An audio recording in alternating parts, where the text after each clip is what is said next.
Hey, everybody. It's Wednesday, June 8th. That's right. Wednesday, June 8th, 2022. It's 11:30 a.m., which means it is time once again for our Midday Mindful Moment. I'm Reverend Jonathan Zenz, the minister here at Unity of Tucson, and this is the opportunity we take every single weekday to engage in some spiritual practice, to affirm life's good, and to deepen into the understanding of the truth of our being. Why do we do this? Why do we do this? Let me ask, although you won't be able to hear them necessarily. William, why do we do this? To deepen my spiritual essence. To deepen my spiritual essence, William says. Anita. Deepen spiritual experience. To deepen spiritual experience. Kathy. To remind me what I need to be focusing on. To remind me what I need to be focusing on. I have guests in the room today. I can lift up my computer and show you them. They're all sitting over there. Anyway, we do this on a consistent and regular basis because when we engage our spiritual practice in that manner, consistently and regularly, well, what I have found is that my life has gotten better. And so I choose to share that with you. And I'm grateful that you are here along for this journey of this thing called life. Whether you're watching live or on the replay, I would love for you to post a comment and let me know that you are here. I do see that Jerry and Darwin are here. Always grateful to see you. Good morning from Ariel and Beth. Grateful to have you here. Jaya. I don't know why I always want to say Jaya. It's Jaya. I've known Jaya for years, and every time I see your name, I just want to say Jaya. Jaya, grateful to see you here as well.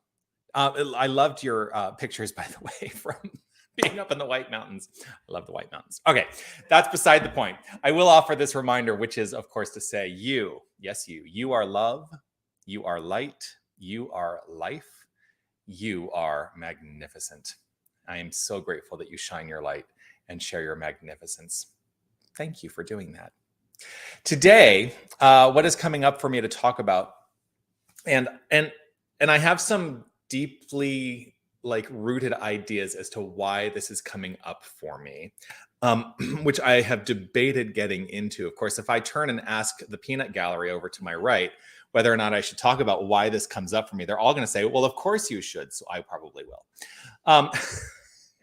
So I wanted to talk about change and the nature of this idea that change is really the only thing that ever exists. You know, we live in a universe that is a consistently changing universe. It is consistently churning, changing. It is consistently unfolding itself in new and magnificent ways all the time.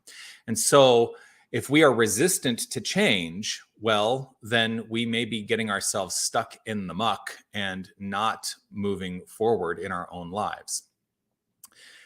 So the reason, and now I look to the peanut gallery. The reason that this comes up for me is because I'm going to get a little political for a moment. There is a real resistance to this idea that we can change the Constitution of this United States. I know, right? And in particular, I am a proponent of maybe not changing the Second Amendment, although amendment means a change that was made. People forget that. But maybe rethinking and addressing the fact that it is a document that can be changed if we choose to, if we collectively choose to. Now, I do think that in some ways I'm probably in the minority on this, and that's okay. The minority voice does deserve to be heard, I believe. Now, I don't want to get into a whole debate on the Second Amendment, but that's where this idea comes up for me.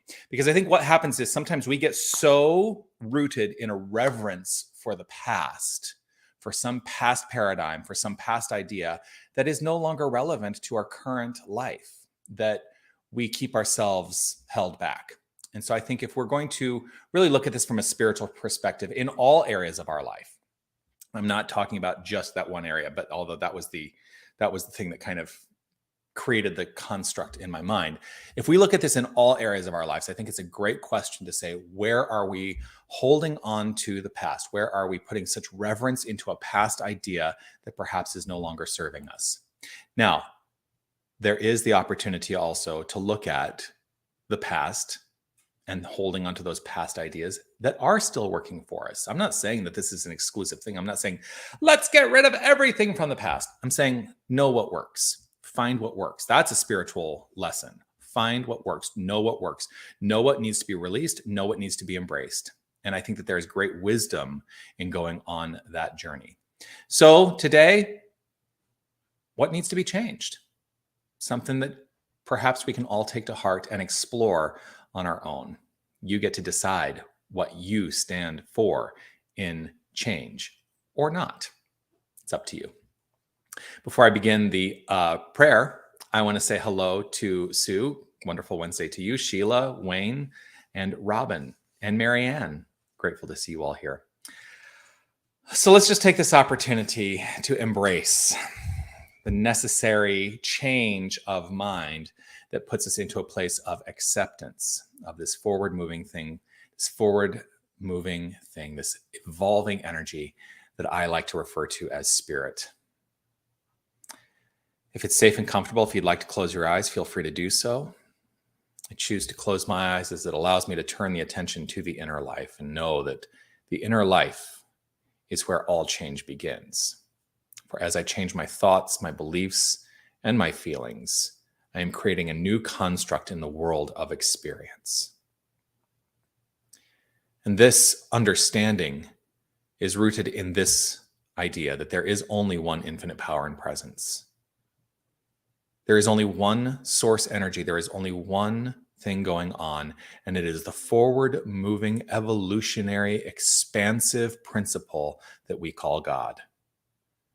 God is the only thing that exists. It is infinite, and so there is nothing separate from it, for there can be nothing separate from the infinite. So we are that very power. We are the principle. We are the light, the life, and the love of a divine creative power, which is the only thing that exists. And so knowing this, I know that the word I speak right now is rooted in this infinite power of creation. And as I speak my word, knowing it is backed by belief and backed by a vibration of joy in its feeling space, I know that there is a creation that unfolds based on this construct. And so I speak my word on behalf of each and every one of us to know that there is infinite wisdom at the core of each and every one of us that knows exactly what is to be embraced and what is to be released. And that there is an infinite courage within each and every one of us to understand that as we experience an illumination to that which requires change, that we actively, easefully, and gracefully step into that experience of change. And that there is nothing to fear in that, for God's nature is love. And when we understand that love unfolds as a consistently changing self, then we embrace this magnificence as us. And so I welcome this good. I welcome this wisdom. I welcome a healthy reverence for the past that works and a healthy release of the past that no longer works. We are constantly forward-moving expressions of light. And so there is nothing that dims that light. And so I welcome this good with gratitude overflowing from within. I acknowledge that my word spoken expresses itself magnificently. For the word spoken, backed by belief, and backed by feeling, can never return void. It always returns fully formed. And so I simply let it be with gratitude overflowing, and I affirm it as so by saying, and so it is.